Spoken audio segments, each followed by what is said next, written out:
اندر کی خبر انہوں نے دی تھی جس پہ مسلم لیگ نواز کی طرف سے بڑا ریاکشن آیا، کلیریفیکیشن بھی آئی. انہوں نے کہا کہ جی غلط ہے، ہمارے رپورٹر اپنی سٹوری پہ سٹینڈ کر رہے ہیں. ان کا یہ تھا کہ وہاں پہ یہ تھا کہ جو بیانیہ ہے ہم سے مشورہ نہیں کیا جا رہا، ہم پہ امپوز کیا جا رہا ہے.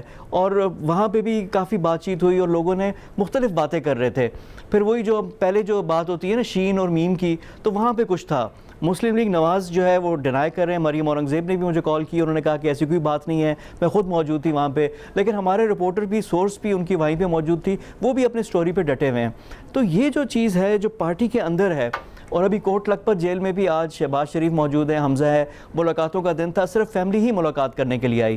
تو یہ آگے جا کر کیا کوئی چیز اس میں ہے، کوئی جو باتیں ہوتی ہیں اس میں کوئی جان ہے؟ دیکھیں تو یہ ہے کہ ریزرویشنز ہیں، ایسی بات نہیں ہے. آپ کے رپورٹر نے جو سٹوری دی ہے اس میں کچھ حد تک صداقت ہے، کیونکہ میری بھی میں کوٹ کر دیتا ہوں کہ مسلم لیگ نون کے ٹاپ 5 میں سے ایک کم از کم ایسے لیڈر ہیں جن سے میری بات ہوئی ہے، اور وہ کمفرٹیبل نہیں ہے اس پورے بیانیے کے ساتھ. وہ نہیں سمجھتے کہ یہ جو کچھ بھی ہو رہا ہے وہ ٹھیک ہو رہا ہے. آن کیمرہ وہ ایکسیپٹ کرتے ہیں اس بات کو، ٹاک شوز کے اندر مانتے ہیں اس بات کو، لیکن جب وہ آف کیمرہ بیٹھتے ہیں تو وہ یہ کہتے ہیں کہ مولانا فضل الرحمان کے پیچھے لگ کے ہم نے بہت بڑی غلطی کر دی ہے. میاں صاحب اور مریم نواز جو ہیں وہ بالکل ہی ان کی لائن ٹو کرنا شروع ہو گئے ہیں، جو کہ ٹھیک نہیں ہے.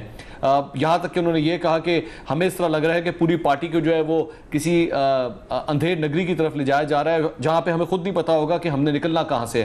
ہمیشہ یہ کہتے ہیں کہ جناب آپ کے پاس اگر ایک وار شروع کرنے کی اسٹریٹجی ہے تو ایک ایگزٹ اسٹریٹجی بہت ضروری ہے. اب جس جگہ پہ آپ جا رہے ہیں، جہاں ہر گزرتے جلسے کے ساتھ، ہر پریس ٹاک کے ساتھ جس طرح پارٹی پوزیشن اپنی لے رہی ہے، آپ یہاں سے نکلیں گے کس طرح؟ ایگزٹ اسٹریٹجی کیا ہے آپ کی؟ کل کو کیا کہیں گے کہ ہاں جی نواز شریف نے جو کچھ کہا وہ غلط کہا، ہم ان کی بات کو نہیں مانتے؟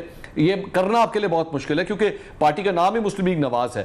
تو اپریہنشنز تو ہیں. یہ تو مت کہیں کہ جناب پوری کی پوری پارٹی جو ہے وہ سیدھی لائن میں کھڑی ہوئی ہے. ہاں سپورٹ ہے، بہت سے ایسے لیڈرز ہیں جو بالکل نواز شریف کے بیانیے کے ساتھ کھڑے ہیں، لیکن یہ بھی حقیقت ہے کہ کئی ایسے لوگ ہیں جو اس بات کو نہیں مانتے. اور یہ حقیقت ہے. کیا وہ نواز شریف صاحب کی نافرمانی کریں گے؟ میں نہیں سمجھتا. وہ خاموش ہو جائیں گے، وہ اپنا ایک خاموش احتجاج پارٹی کے اندر ریکارڈ کر دیں گے، لیکن کیا وہ پارٹی چھوڑ کے چلے جائیں گے یا ناراض ہو کے سائڈ پہ بیٹھ جائیں گے؟ میں نہیں سمجھتا ایسا ہوگا. اچھا دیکھیں، مسلم لیگ نواز کا دیکھیں ہے کہ ان کی جو اسٹرینتھ ہے، سپورٹ ہے، پنجاب ہے.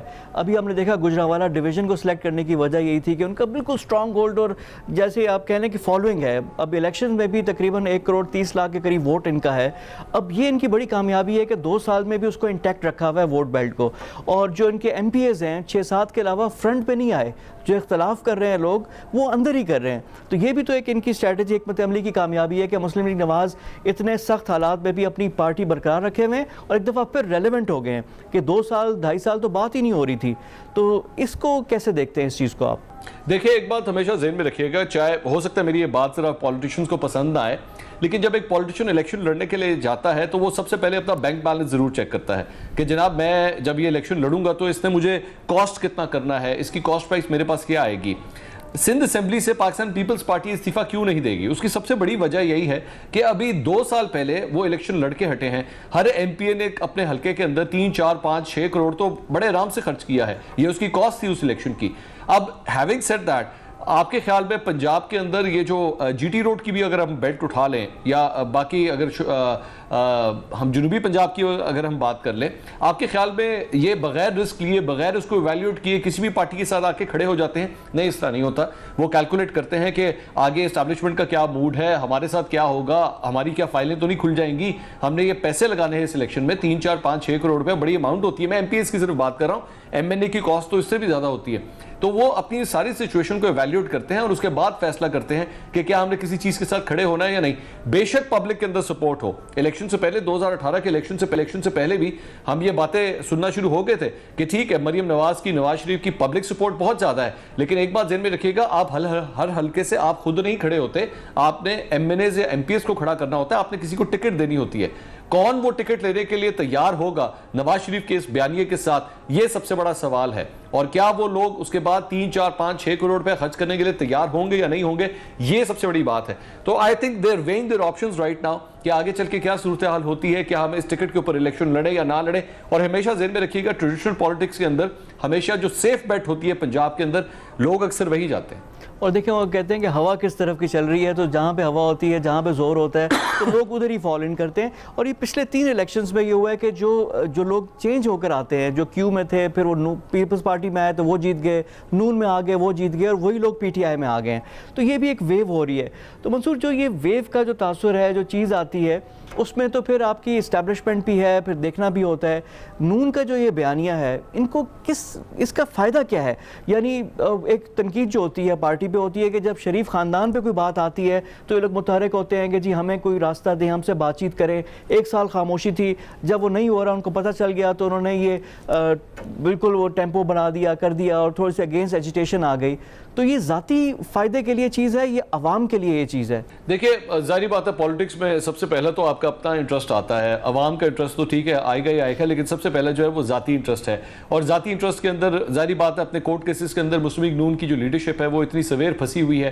اس کی ایگزٹ اسٹریٹجی صرف یہی ہے کہ جناب آپ اس پورے جوڈیشل پروسیس کو، جو کچھ بھی اکاؤنٹیبلٹی کا یہ پورا پروسیس ہوا ہے، آپ اس کے اوپر سوالیہ نشانات اٹھا دیں. آپ یہ کہہ دیں کہ جناب یہ صحیح نہیں تھا، ہمارے ساتھ زیادتی کی گئی، ہمیں ٹارگٹ کیا گیا، وجوہات دراصل میں کچھ اور تھیں. یہ صحیح ہے یا غلط میں اس کی ڈیبیٹ پہ نہیں جاؤں گا، لیکن یہ آپ بیسکلی یہ بتانے کی کوشش کر رہے ہیں. اکاؤنٹیبلٹی اگر نہ ہوئی، جو کہ فی الحال لگ رہا ہے کہ کچھ بھی نہیں ہوا، نواز شریف صاحب آپ کے ہاتھ سے نکل کے چلے گئے، آپ کے سامنے جہاز پہ بیٹھ کے فلائی کر کے چلے گئے اور آپ کچھ بھی نہیں کر سکے.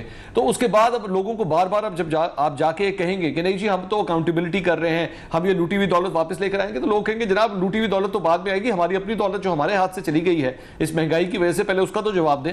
کیونکہ لوگوں کو اس وقت بجلی کے بل دینا مشکل ہو رہا ہے. آپ اپنا سرکولر ڈیٹ دیکھ لیں، 2100 ارب تک پہنچ چکا ہے. ڈالر کی پرائس آپ دیکھ لیں، ڈالر وہ لوگ کمپیئر کرتے ہیں جناب ڈالر جو ہے وہ 105 کا تھا، 106 کا تھا، آج ڈالر 161 پہ پہنچا ہوا ہے. وہ یہ نہیں ایکسیپٹ کریں گے. آپ ان کو بتائیں کہ جناب 20 بلین ڈالرز کا جو ہے وہ ڈیفیسٹ آ رہا تھا اور ہمارا جو کرنٹ اکاؤنٹ کی یہ صورتحال تھی، لوگ اس کو نہیں ایکسیپٹ کریں گے. آپ چاہے جتنا مرضی کہہ لیں، لوگ ہمیشہ بلیم اس کے لیے عمران خان صاحب کے اوپر ہی کریں گے. جبکہ میں یہ سمجھتا ہوں کہ عمران خان صاحب کی چند باتیں اس حوالے سے بالکل صحیح ہیں. اکانومی کے حوالے سے اسحاق ڈار صاحب نے جس طرح بھی اس معاملے کو ہینڈل کیا وہ کافی حد تک چیزیں صحیح بھی ہیں. لیکن ایک عام آدمی نہیں سمجھتا. ایک عام آدمی کو آپ کہیں جناب 30,000 ارب کا قرضہ ہو گیا، وہ کہے گا جناب میرے لیے یہ امپورٹنٹ نہیں ہے، میرے لیے امپورٹنٹ یہ ہے کہ روٹی کتنے کی ہے، چینی کتنے کی ہے، آج میرے بچے کا دودھ لانا ہے وہ کتنے کا ہے، میں نے جو گھر میں راشن ڈالنا ہے وہ کتنے کا ہے. اینڈ آف دا ڈے اس کے لیے صرف وہ کاؤنٹ کرتا ہے. اچھا منصور، آپ کی باتوں سے لگ رہا ہے کہ اپوزیشن سے زیادہ گورنمنٹ کے لیے جو زیادہ جو اپوزیشن ہے وہ ان کی اپنی پرفارمنس یعنی مہنگائی اور یہ چیزیں زیادہ ہرٹ کریں گی. اپوزیشن چلے اپنا کرتی رہے گی، لیکن ابھی اٹس ٹو ارلی ٹو سے اینی تھنگ. تو یہی آپ لب لباب یہی آپ کی گفتگو کا؟ ایبسولوٹلی. میرے خیال میں اس وقت حکومت تمام تر کنسنٹریشن یہ کر رہی ہے کہ ہم اپوزیشن کو ٹارگٹ کریں. آج میں صبح دیکھ رہا تھا سب سے پہلے جو ہے وہ شہباز گل نے پریس کانفرنس کی. ان کی پریس کانفرنس ختم ہوئی تو شیخ رشید آ گئے. شیخ رشید کی پریس کانفرنس ختم ہوئی تو شہریار آفریدی ایک تقریب سے خطاب کر رہے تھے. شہریار آفریدی کی گفتگو ختم ہوئی تو اس کے بعد فواد چودھری آ گئے. فواد بات ختم ہوئی تو عمران خان آ گئے. 5 لوگوں کو میں نے پاکستان تحریک انصاف سے جو ہے یکے بعد دیگرے میڈیا سے بات کرتے ہوئے دیکھا. میں تو اتنا اے ٹائم وہ کنزیوم کر رہے ہیں اور اس کی ریزن صرف یہی ہے کہ ہر اپنی میڈیا ٹاک کے اندر اپوزیشن کو نشانہ بنا رہے ہیں. اور اس کی وجہ صرف یہی ہے کہ لوگوں کی اٹینشن جو ہے یہ جو انفلیشن ہے، مہنگائی ہے، اس سے ہٹا کے اپوزیشن کی طرف کر دی جائے کہ کہیں ان لوگوں نے یہ جو انفلیشن اور مہنگائی سے مارے ہوئے لوگ ہیں اگر ان کو اپنے پنڈالوں تک اور جلسوں تک لے آئے تب ہمارے لیے بہت بڑی پرابلم ہو جائے گی. اور جس طرح ہم دیکھ رہے ہیں پروٹیسٹ جو ہے وہ دن بہ دن بڑھتے جا رہے ہیں. ابھی ہم نے لیڈی ہیلتھ ورکرز کا ایک پروٹیسٹ ہم نے اسلام آباد میں دیکھا. قلم چھوڑ ہڑتال کا اعلان کیا گیا ہے پنجاب سیکریٹریٹ کے ملازمین کی جانب سے. اس طرح دیگر سیگمنٹ آف سوسائٹی اگر یہ بھی آ کے اس طرح کے احتجاجوں میں شامل ہو گئے تو حکومت کے لیے بہت مشکلات ہو جائیں گی. بہت شکریہ آپ کا منصور علی خان، ہمارے ساتھ موجود تھے. سینئر تجزیہ کار اور اینکر پرسن منصور علی خان.